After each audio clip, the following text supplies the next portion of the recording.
How can a transactional funder fund an earnest money deposit? The previous frequently asked question about transactional funding, I was asked how to do deals with no earnest money deposit. The answer to this question, how can your transactional funder fund an EMD, elaborates on the various answers of doing deals with no EMD or earnest money deposit. The easiest way if you're dealing directly with a seller is to add a clause to your contract stipulating that you can provide the earnest money deposit on the day of closing.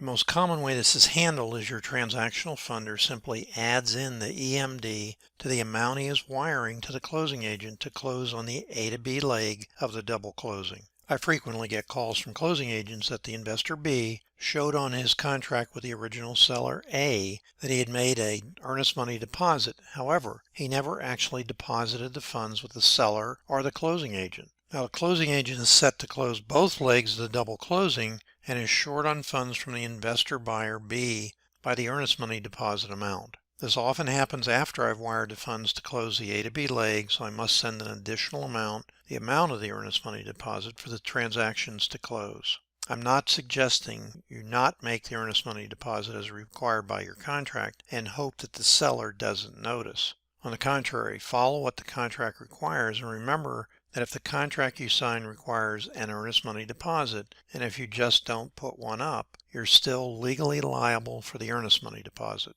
This is true if you simply ghost the closing agent and the seller, or you don't cancel during your inspection period. To protect your earnest money deposit fully, you can make your inspection period through the same day as the closing. While this sounds silly, if you're working directly with a seller, it can work. In summary, take having to fund an earnest money deposit seriously, or you may have to find the funds anyway to pay your seller and the seller's attorney's fees. If you have any additional questions, contact me directly at davedinkelquestions@gmail.com. If you need hard money instead of transactional funding, contact me for referrals to private hard money lenders. Be sure to check out besttransactionalfunding.com for all your same-day double closing needs, including a list of investor-friendly closing agents in various states. We have more 5-star Google ratings than all the other transactional funders combined.